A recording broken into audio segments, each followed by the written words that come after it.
Kurbunya Tuhan yang tetap kami bisa percayai. Walaupun rasanya Tuhan Engkau belum menjawab doa kami, tapi hari ini kami akan tetap nantikan Engkau. Ke depan akan tetap kami nantikan Engkau. Karena waktumu Tuhan, waktu yang terbaik. Engkau enggak pernah telat, Engkau enggak pernah terlalu cepat. Tuhan, Engkau pasti menolong kami. Jalanmu juga jalan yang terbaik, jalan yang tidak pernah terpikirkan oleh kami. Bahkan ketika ada jalan buntu sekalipun, kami percaya Tuhan, Engkau tetap Tuhan yang bisa membuka jalan buat kami. Terima kasih. Karena itu kami terus mau percayai Tuhan di tengah-tengah persoalan, masalah, tantangan yang kami hadapi. Tuhan, terima kasih. Terima kasih Tuhan, terima kasih. Kami juga butuh firman-Mu yang menerangi langkah kami hari demi hari. Firman yang menguatkan, menghibur. Firman yang juga meneguhkan kami semua. Tuhan, kami siap urapi hamba-Mu dan urapi kami semua. Kita yang siap bersama-sama kita katakan amin, haleluya. Silakan duduk Bapak Ibu, puji Tuhan. Mari kita lihat firman-Nya langsung saja. Di dalam kitab Raja-Raja pasal yang ke-18 kita baca ayat 36 sampai dengan ayat yang ke-39. Saya 36, Bapak Ibu Adik-adik 37, demikian selanjutnya. 36 kemudian pada waktu mempersembahkan korban petang tampillah Nabi Elia dan berkata, "Ya Tuhan Allah Abraham, Ishak dan Israel, pada hari ini biarlah diketahui orang bahwa Engkaulah Allah di tengah-tengah Israel dan bahwa aku ini hamba-Mu dan bahwa atas firman-Mu lah aku melakukan segala perkara ini." 37 saudara 2-3.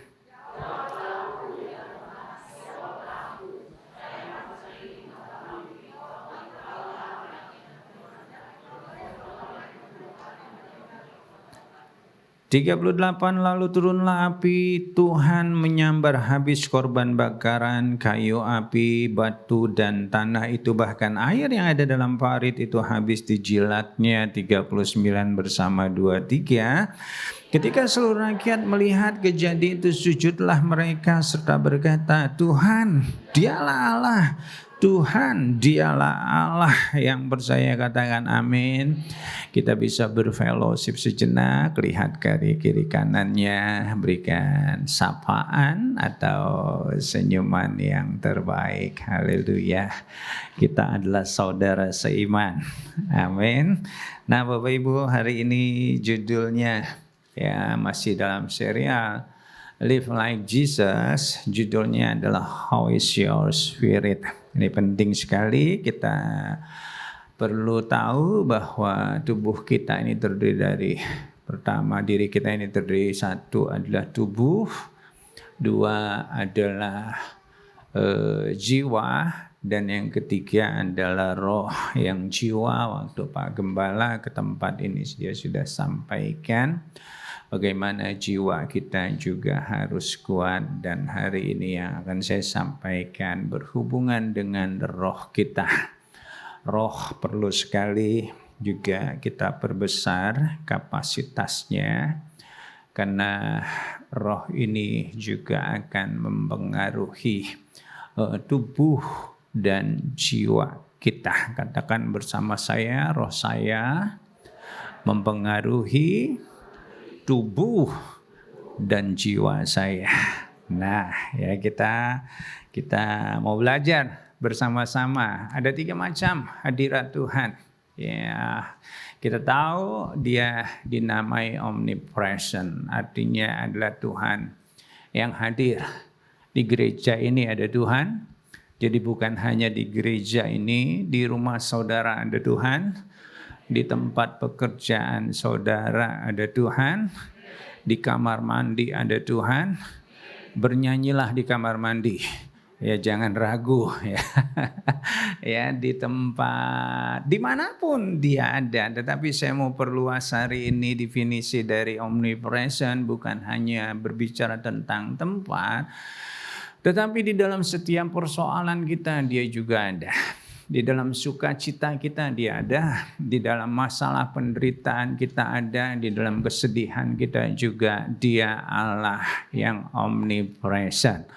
Nah di situ dikatakan juga ada yang kedua, hadirat Tuhan dikatakan the manifested presence yang artinya adalah lawatan Tuhan yang sangat khusus atau sangat nyata. Nah ini tidak saya jelaskan pada saat ini, tapi nanti ketika kita mendengarkan firman Tuhan, bukan hanya the manifested presence, juga indwelling presence ini kita akan mengerti bersama-sama.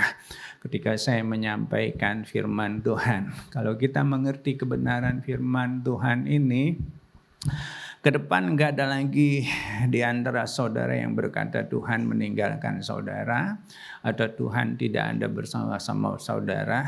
Tuhan kita tetap Tuhan yang ada bersama-sama dengan kita. Dia Allah yang peduli, dia Allah yang mau terlibat di dalam segala kehidupan kita. Tidak peduli persoalan apapun yang kau hadapi saat ini, dia Tuhan yang turut bekerja di dalam segala sesuatu. Untuk apa? Tujuannya satu, yaitu mendatangkan kebaikan bagi kita yang mengasihinya. Amin. Nah kita akan mulai. Bapak Ibu, nggak ada orang yang seberani, seperkasa, sehebat Elia. Ya, kalau kita baca di zamannya, di situ dikatakan bahwa Elia, dalam perikop yang barusan kita baca, inilah iman Elia. Ya, satu pribadi yang bisa menunjukkan bahwa Allah yang dia sembah bukan Allah yang lemah, tapi Allah yang dia sembah adalah Allah yang nyata dan Allah yang perkasa. Amin. Nah kalau kita lihat ceritanya selanjutnya, saya yakin Elia bisa melakukan itu karena dia percaya sungguh akan Tuhannya itu siapa. Nah ke depan juga ketika kita tahu dengan sungguh siapa Tuhan kita nggak akan ragu berjalan di dalam iman kita kepada Tuhan. Amin. Tuhan juga akan nyatakan hal yang sama di dalam kehidupan kita. Tetapi kita melihat juga kalau kita baca ayat-ayat yang selanjutnya, di satu sisi Elia bisa perkasa begitu luar biasa. Tapi pada titik lain ketika dia menghadapi satu tantangan yang baru, dia bisa mengalami satu keadaan yang sangat kontras dibandingkan dengan yang barusan kita baca. Elia juga menunjukkan satu kemanusiaannya yang bisa lemah, yang bisa mengalami kekhawatiran, yang bisa mengalami juga ketakutan. Ya sesuai dengan firman yang kita juga mungkin pernah dengar, kalau Elia bisa melakukan perkara yang hebat, mungkin saudara berkata, oh jelas aja dia Elia, dia hamba Tuhan, dia orang yang dipilih Tuhan. Tapi firman Tuhan berkata bahwa Elia juga manusia biasa.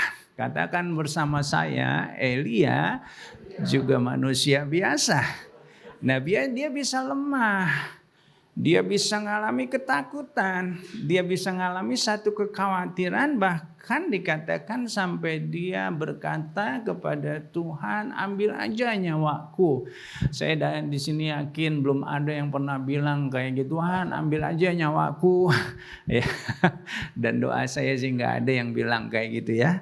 Itu udah putus asa banget namanya. Di sini ada yang pernah bilang gitu?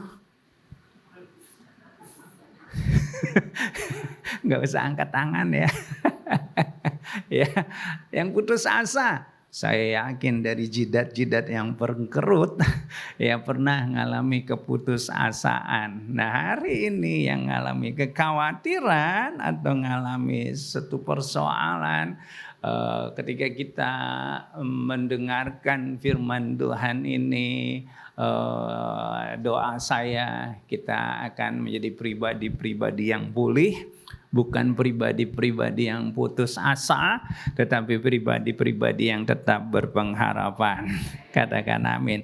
Nah, kehidupan kita juga sama. Satu saat kita mungkin ketika kita menghadapi tantangan seperti Elia menghadapi tantangan, kita datang kepada Tuhan. Mungkin bukan sekedar datang, ibadah kita sungguh-sungguh. Mungkin bukan sekedar ibadah. Ibadah kita disertai dengan doa puasa yang enggak henti-hentinya. Sampai satu saat Tuhan menjawab doa-doa kita dengan caranya yang ajaib. Dan kita merasa menjadi satu pribadi yang begitu hebat, begitu perkasa, begitu luar biasa. Tetapi yang namanya kehidupan enggak berhenti sampai di titik itu. Persoalan yang kita hadapi juga enggak berhenti. Ada persoalan-persoalan yang baru. Di satu saat kita bisa merasa kuat, merasa hebat. Tapi di satu saat juga kita bisa merasa bahwa persoalan kita begitu besarnya. Dan kita mulai merasa kalah. Mulai merasa putus asa. Nah, disitulah saatnya kita perbesar kapasitas roh kita.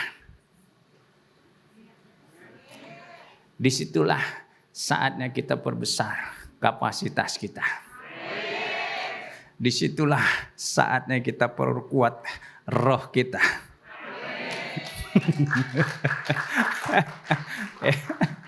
Kayaknya gue mesti macet dulu sih khotbahnya baru amin. Katakan haleluya. Nah, katakan bersama saya, ada Tuhan, ada roh Tuhan di dalam diri saya. Katakan amin. Lihat kiri kanannya, di lu juga ada tahu gitu. Nah, kita mau belajar hari ini bersama-sama. Yesus kenapa dia terus perkasa, dia terus kuat. Di situ dikatakan bahwa Yesus bertambah besar. Bukan hanya tubuhnya. Ya, kalau di situ dikatakan juga bertambah hikmatnya. Dan di situ dikatakan makin dikasihi Tuhan dan makin dikasihi manusia. Firman Tuhan itu enggak bilang Yesus bertambah ambeknya. Enggak ya. Ya. Bukan begitu saudara. Tapi bertambah besar tubuhnya. Bukan hanya tubuhnya, hikmatnya. Juga dia semakin berkenan. Semakin dikasih Tuhan. Ini berbicara tentang tubuh, jiwa, dan rohnya. Yesus itu terus mengalami satu pertumbuhan. Enggak heran menghadapi tantangan apapun. Yesus enggak pernah kalah. Menghadapi tantangan apapun, Yesus enggak pernah kalah.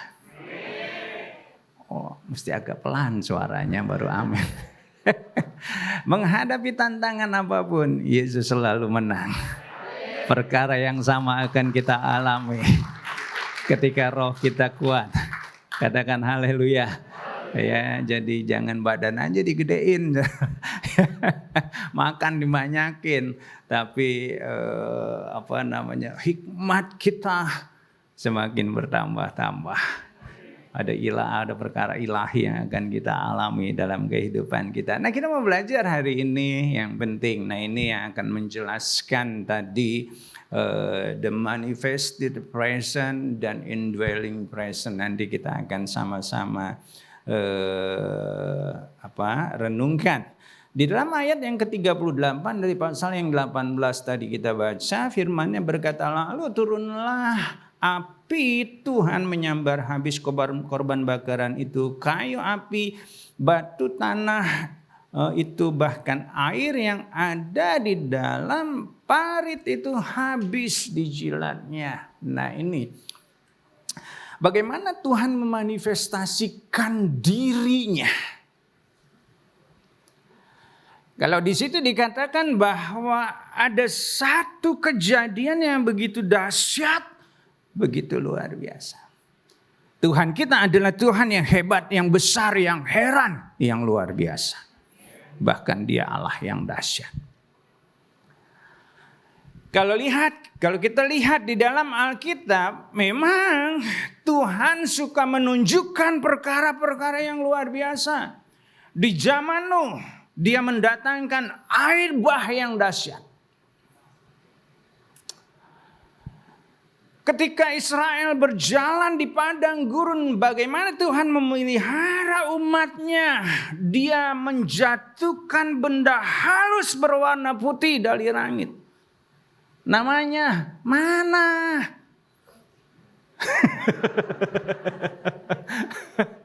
Ya, namanya apa?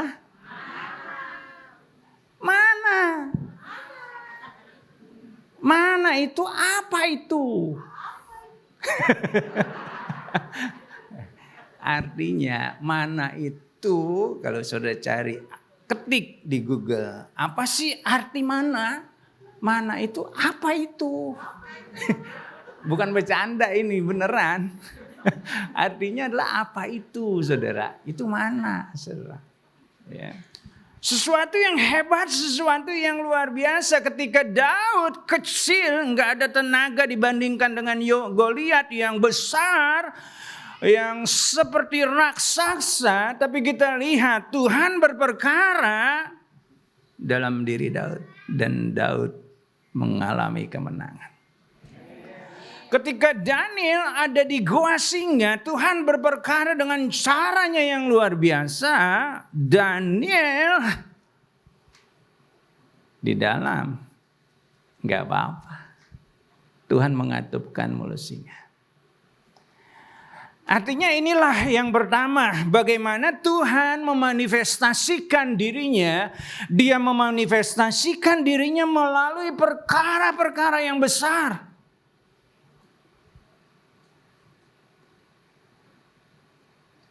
Inilah Allah Gunung Karmel. Inilah yang dinamakan the God of great things. Allah yang dahsyat. Allah yang hebat. Aminnya belang-belentong. Katakan amin. Inilah Allah orang Kristen, khususnya GBI yang karismatik. Oh, senang tuh dengan yang namanya menggelepar. Senang dengan yang namanya sesuatu yang luar biasa. Senang dengan KKR yang besar. Dengan hamba Tuhan yang badannya besar, suara yang besar. Yang ketika dia bergerak tangannya, semuanya rebah. Pokoknya kalau ada baliho pengumuman KKR dengan hamba Tuhan yang menggelegar seperti itu, pasti banyak yang datang. Apakah salah? Tapi kalau pengumumannya hamba Tuhannya Juhardi,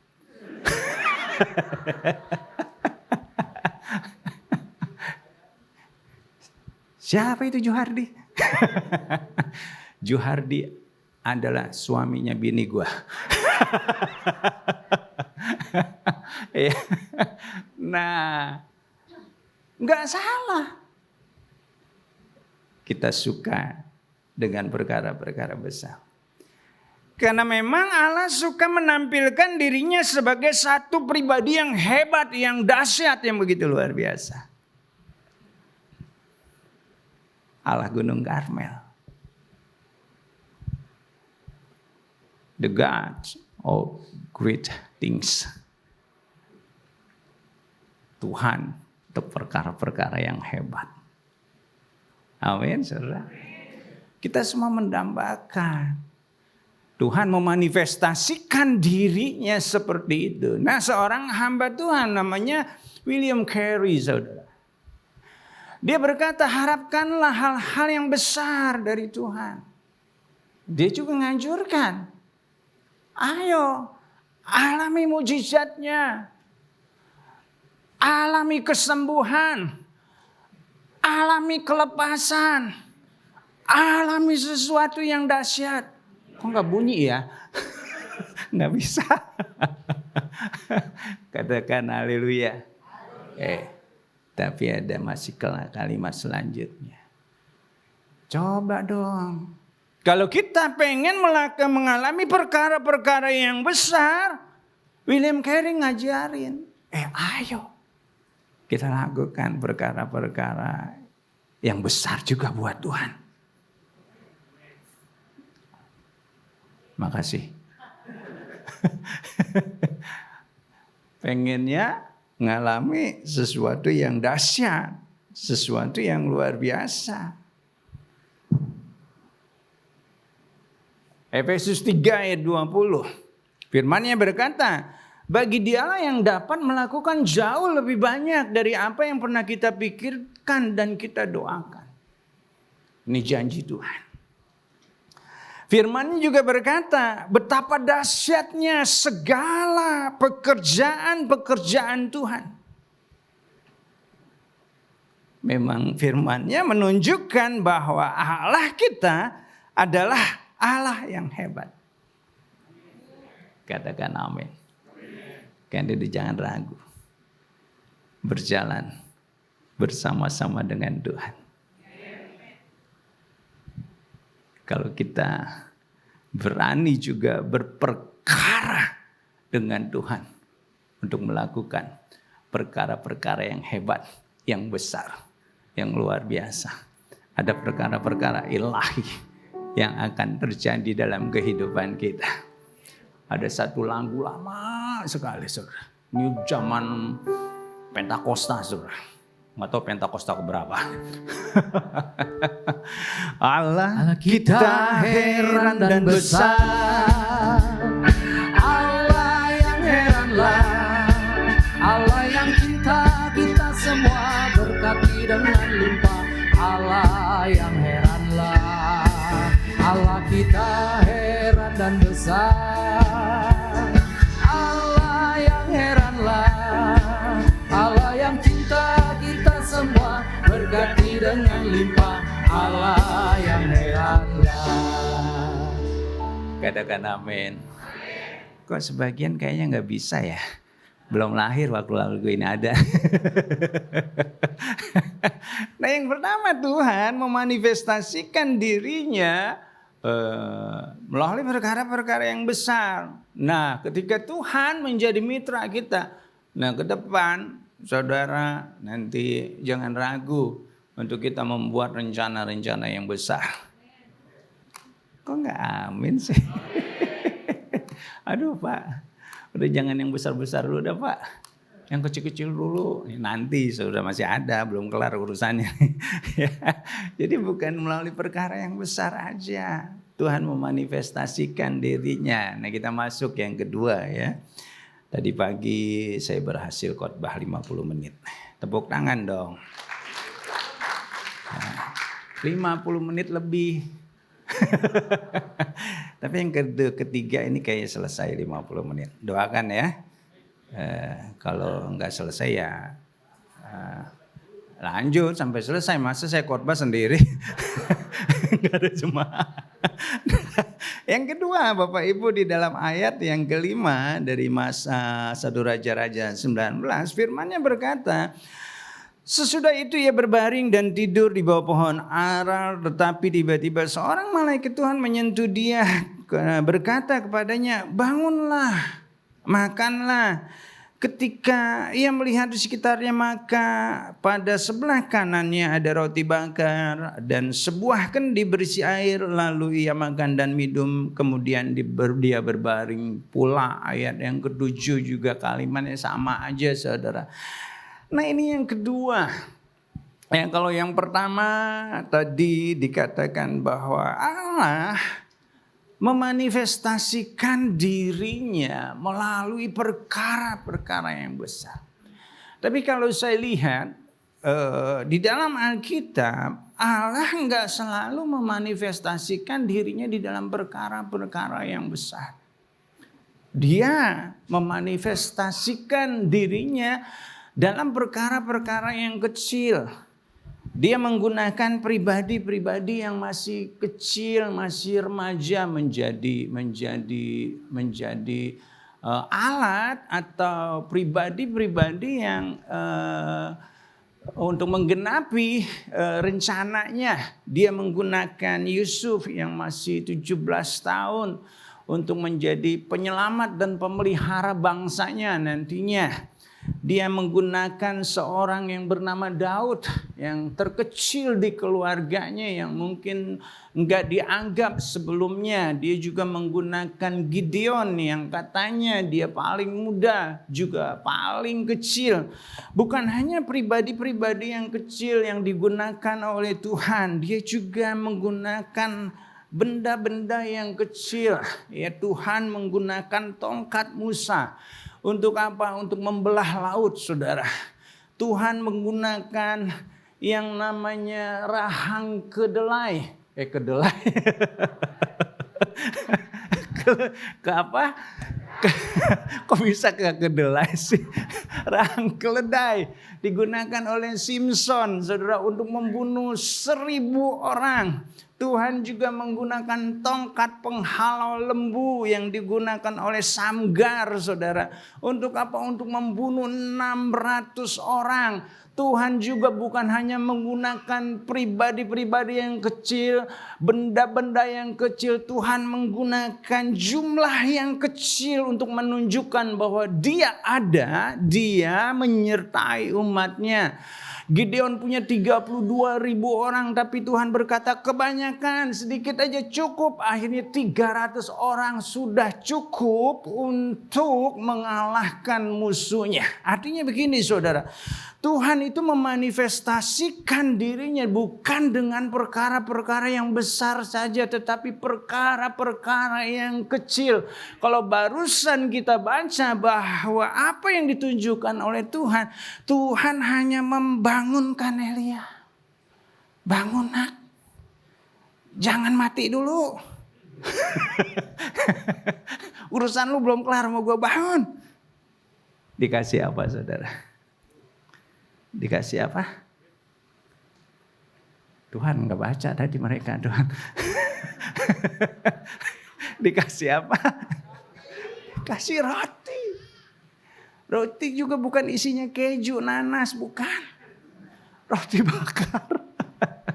Ya, isinya nggak ada ham, nggak ada sosis, nggak ada. Cuma roti bakar biasa. Nah, bangun, minum, bangun, minum. Bangun, perjalanan masih jauh.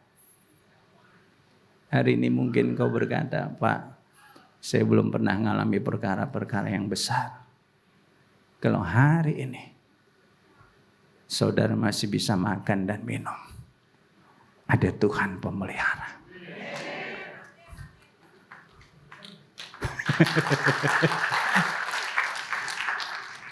Ada Tuhan yang memelihara. Kayak udah mulai ngantuk yang belakang. Ada Tuhan yang memelihara. Asun ketakutan Asun.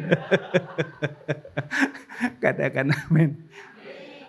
Kalau kita masih bisa makan, bisa minum, bisa ibadah, ada Tuhan bersama-sama kita. Amin. Kalau masih bisa bangun hari ini, masih hidup artinya. Ada Tuhan yang bersama-sama dengan. Jadi jangan pernah mikir Tuhan selalu memanifestasikan dirinya dengan perkara-perkara yang besar. Kita masih bisa beraktivitas hari ini karena itu Tuhan. Tuhan berkata kepada Elia, bangun nak, bangun. Yang kedua, melalui perkara-perkara yang kecil. Katakan amin. Ya, hari ini doa saya, jangan ada yang merasa kecil.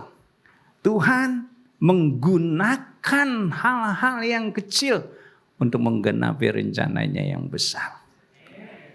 Ya, bukan yang gede-gede. Bisa dia menggunakan yang besar. Tapi Tuhan juga menggunakan yang kecil-kecil. Nah, Zakaria 4 ayat 10. Jangan baca bahasa Indonesia yang gak jelas, saudara. Di situ dikatakan terjemahannya artinya adalah jangan remehkan. Ya, permulaan yang kecil. Karena bangsa Israel waktu itu membangun rumah Allah. Dia membandingkan dengan bait Salomo yang besar. Kayaknya gak ada artinya rumah Allah yang mereka bangun. Mereka kayak kecil hati. Tapi Tuhan berkata, dia senang. Udah dimulai pembangunan. Itu membuat Tuhan bersuka cita. Nah, hari ini doa saya, tidak ada satupun yang berkata, Tuhan aku terlalu kecil, Tuhan aku gak bisa, aku gak punya fasilitas, aku gak punya macam-macam, dompetku juga kecil, isinya juga apalagi, semuanya kecil, Tuhan hidungku kecil, badanku kecil. Ya, jangan ada yang bersembunyi di balik kekecilanmu. Ada Tuhan yang besar di dalam dirimu. Katakan haleluya. Wah, tepuk tangannya pales. Berikan tepuk tangan sekali lagi buat Tuhan kita Yesus Kristus. Tuhan Yesus menggunakan juga hal-hal yang kecil. Dia menggambarkan biji sesawi awalnya kecil, tapi setelah dia akan menjadi pohon yang lebih besar daripada dia akan jadi pohon yang jauh lebih besar dari pohon-pohon yang lain. Tuhan Yesus juga memberikan satu perumpamaan. Mungkin saudara berkata, Pak, saya nggak bisa memberikan apa-apa kepada Tuhan secara materi. Tuhan berkata, persembahan janda yang kecil yang hanya 2 peser itu berkenan di hatinya. Tuhan Yesus juga melihat satu persembahan anak kecil yang membawa 5 roti dan 2 ikan. Dikatakan bahwa dengan persembahan itu Tuhan menggenapi rencananya untuk memberi makan 5.000 orang. Kayak contohnya udah cukup banyak dah. Masa sih? Belum bangkit-bangkit. Ya, jadi hari ini doa saya, jangan ada yang merasa kecil hati. Tuhan menggunakan perkara-perkara yang kecil. Tapi yang terpenting adalah yuk kita lakukan yang kecil-kecil itu seperti kita melakukan sesuatu yang besar. Amin. Kita lakukan pekerjaan kita yang biasa kita lakukan menjadi satu pekerjaan yang kita anggap ini adalah satu pekerjaan yang penting, yang besar. Di dalam melakukan segala sesuatu kita anggap kita bukan melakukannya buat manusia, tetapi kita melakukannya buat Tuhan yang besar, yang hebat. Maka ketika kita lakukan itu, di situ dikatakan Tuhan akan melakukan perkara-perkara yang besar seperti dia melakukan perkara yang kecil. Artinya dia enggak ragu melakukan sesuatu untuk kita semua. Dia melakukan yang enggak akan tanggung-tanggung buat kita. Dia akan melakukannya yang terbaik buat kita, buat saudara dan saya. Katakan amin. Nah, saudara, 5 menit lagi boleh ya? Enggak apa-apa, enggak diaminin juga. Akan tetap saya selesaikan, saya juga capek saudara. Udah 3 kali. Nah yang ketiga saudara, di dalam ayat dari pasal 19 ayat yang ke-12. Dan sesudah gempa itu datanglah api, tetapi Tuhan tidak ada di dalam api itu. Dan sesudah api itu datanglah bunyi angin sepoi-sepoi basah. Segera sesudah ia mendengarnya, ia menyelubungi mukanya dengan jubahnya, lalu pergi keluar dan berdiri pintu gua itu. Maka datanglah suara yang bersuara kepadanya yang berbunyi, apakah kerjamu di sini Elia? Nah ini yang ketiga Bapak Ibu. Tuhan datang bukan dengan angin yang besar. Di angin besar Tuhan gak ada. Tuhan juga gak memanifestasikan dirinya dalam api. Seperti pada saat Elia mengalahkan Nabi Baal, nggak ada api, nggak ada Tuhan dalam api. Tuhan juga enggak memanifestasikan dirinya di dalam gempa, enggak. Tapi Tuhan memanifestasikan dirinya dalam satu tanda yang tidak terlihat, hanya bisa dirasakan, yaitu di dalam angin sepoi-sepoi. Katakan angin sepoi-sepoi. Bukan angin cepol-cepol ya. Tapi angin apa? Angin sepoi-sepoi. Enggak kelihatan. Tapi dia bisa dirasakan. Kalau yang pertama adalah Allah Gunung Karmel. Allah yang ditandai dengan mujizat-mujizat yang dahsyat. Luar biasa. Yang kedua, itu adalah Allah Padang Gurun.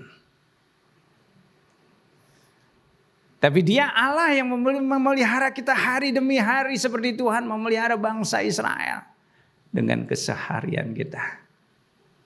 Pemeliharaannya itu tanda kehadiran Tuhan. Kita ada sampai saat ini karena Tuhan ada bersama-sama kita. Nah yang ketiga, enggak ditandai dengan hal-hal yang lain. Ini yang dikatakan bahwa Allah memanifestasikan dirinya melalui hal-hal yang enggak dinyatakan, tetapi bisa kita rasakan. Ini adalah Allah Gunung Horeb. Allah yang tersembunyi tetapi dia ada. Kalau yang pertama, the God of great things. Allah dalam perkara-perkara yang besar. Yang kedua, the God of small things. Allah yang muncul dalam perkara-perkara yang kecil. Nah yang ketiga ini seorang hamba Tuhan menyebutnya the God of nothing. Nothing bukan berarti Allah enggak ada. Tapi Allah adalah Allah yang kebesarannya terlalu besar untuk kita definisikan. Tapi dia sungguh ada di dalam setiap kita. Amin. Galatia 2 ayat 19-20. Bukannya aku lagi yang hidup, tetapi Tuhan yang hidup di dalam aku. Di dalam penderitaan, banyak orang seperti Elia, dia berusaha menyendiri lari kepada padang gurun. Tapi apa yang dia alami? Bukannya dia mengalami pemulihan, dia lari dari hadirat Tuhan. Bukannya dia mengalami pemulihan, tetapi makin stres, saudara.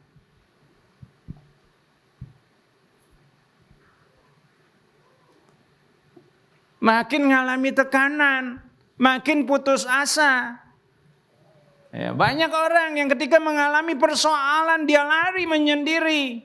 Bukannya sembuh, gila ya. Ada yang lari menyendiri, ada yang pergi. Mencari hiburan, mencari keramaian, cari obat-obatan.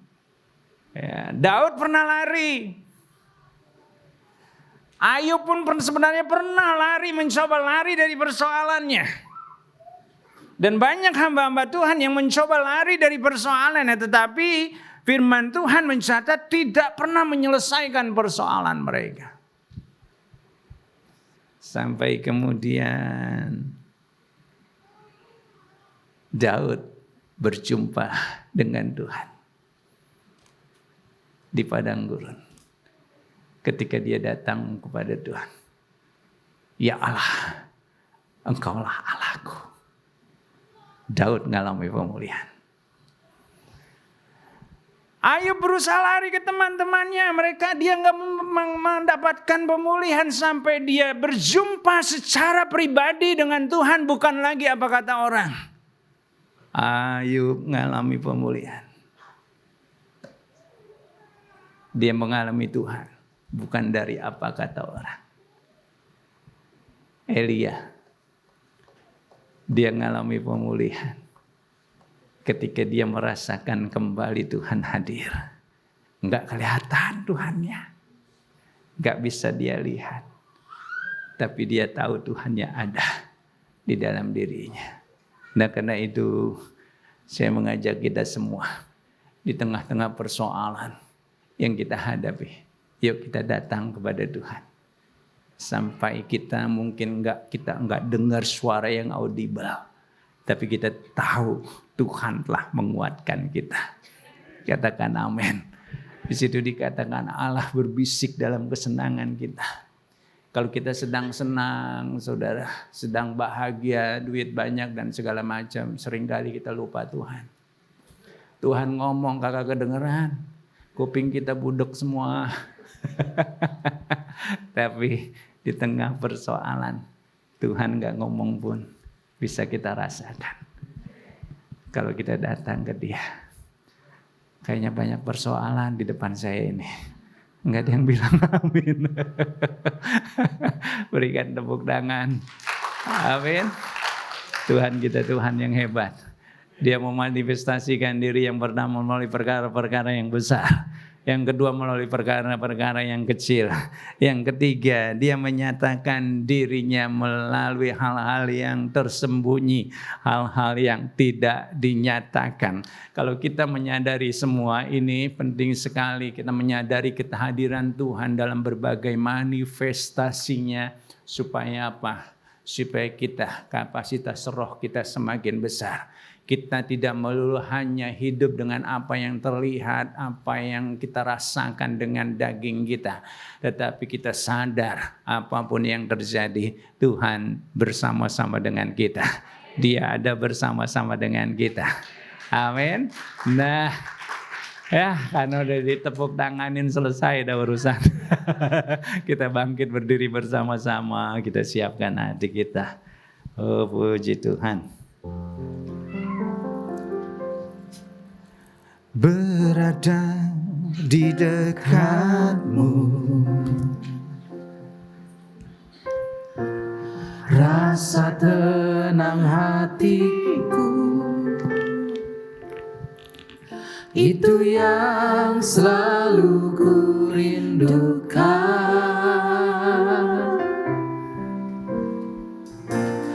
Berada di baitmu, menikmati cintamu, itu yang selalu ku dambakan, itu yang selalu pulihkanku. Bawa aku jauh untuk lebih lagi tinggal di hadiranmu. Angkat aku jauh lebih tinggi lagi untuk mendekat padamu.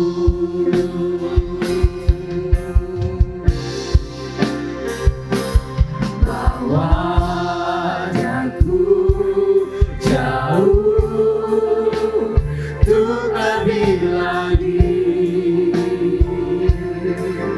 tinggal di hadiratmu. Angkat aku jauh lebih tinggi lagi untuk mendekat padamu. musik terus memainkan lagu ini. Kita bersatu sejenak. Mungkin selama ini kau punya persepsi yang salah. Dan kau merasa Tuhan gak pernah hadir di dalam kehidupan. Karena gak ada sesuatu yang besar yang pernah kau lihat. Gak ada mujizat yang pernah kau rasakan. Hari ini kita sudah tahu bagaimana Tuhan memanifestasikan dirinya. pemeliharaannya setiap hari. Itu adalah anugerah Tuhan. Tanda kehadirannya di dalam kehidupan kita. Dia Allah yang tidak pernah tinggalkan kita. Kalaupun kau berkata, Tuhan, persoalanku begitu besar, sepertinya Allah enggak peduli. Dia tetap Allah yang peduli. Dia enggak pernah tinggalkan kita. Dia bersama-sama dengan kita. Dia Allah yang tahu setiap persoalan kita. Dan Dia juga tahu bagaimana Dia menyelesaikan itu buat kita. Bagian kita datang kepada Tuhan. Tuhan, ini kami anak-anak-Mu. Saudara pribadi lepas pribadi berbicara kepada Tuhan.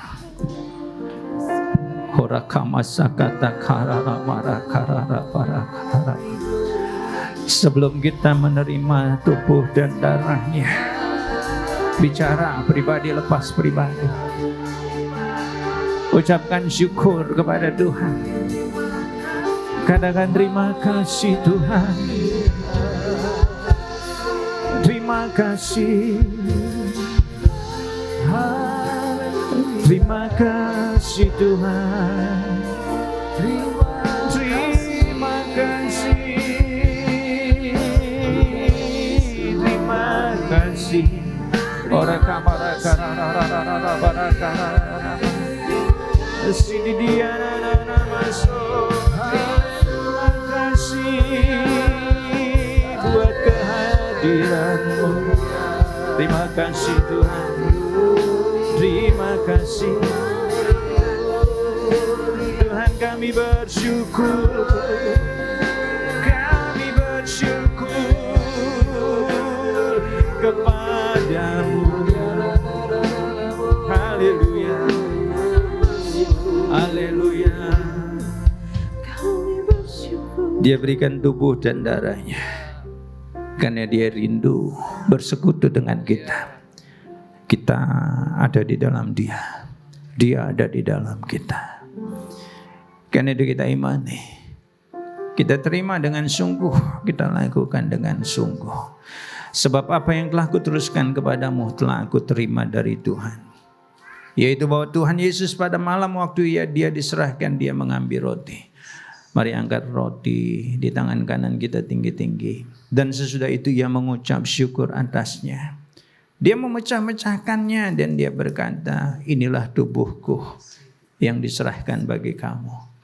Perbuatlah ini menjadi peringatan akan aku, kekasih-kasih Kristus. Bukankah roti yang kita pecah-pecahkan ini adalah persekutuan kita dengan tubuh Yesus. Mari kita makan dalam nama Yesus.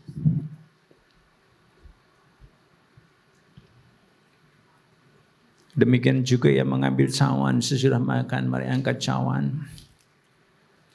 Lalu Dia berkata, cawan ini adalah perjanjian baru yang dimeteraikan oleh darahku. Perbuatlah ini setiap kali kamu minumnya menjadi peringatan akan aku, kekasih-kasih Kristus. Bukankah anggur yang ada dalam cawan ini adalah persekutuan kita dengan darah Yesus? Mari kita minum dalam nama Yesus. Kita ucapkan syukur, katakan terima kasih Tuhan, terima kasih. Terima kasih Tuhan. Terima kasih. Terima kasih. Terima kasih. Terima kasih Tuhan. Terima kasih Tuhan. Terima kasih.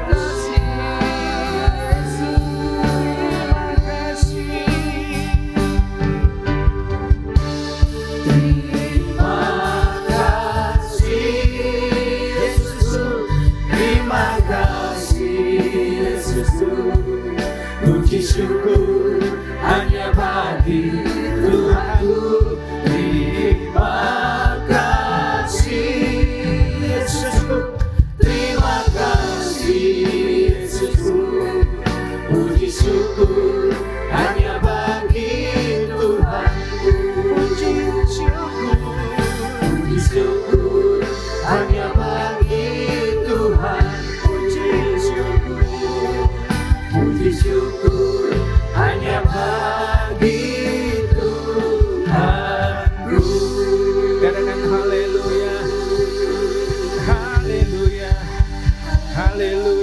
Mari angkat kedua tanganmu, terimalah berkat Tuhan. Kau memberkati anak-anakmu dalam pekerjaan, sekolah, dalam usaha mereka, dalam apapun yang mereka lakukan ke depan, pribadi lepas pribadi, keluarga demi keluarga. Engkau memberkati. Kiranya berkat damai sejahtera yang melimpah dari Allah Bapa, kasih dan cinta Tuhan Yesus, persekutuan, pertolongan, perlindungan dan kuasa dari Allah Roh Kudus menyertaimu mulai hari ini bahkan sampai selamanya. Yang percaya bersama katakan amin. Haleluya, puji Tuhan. Selamat hari Minggu, selamat siang.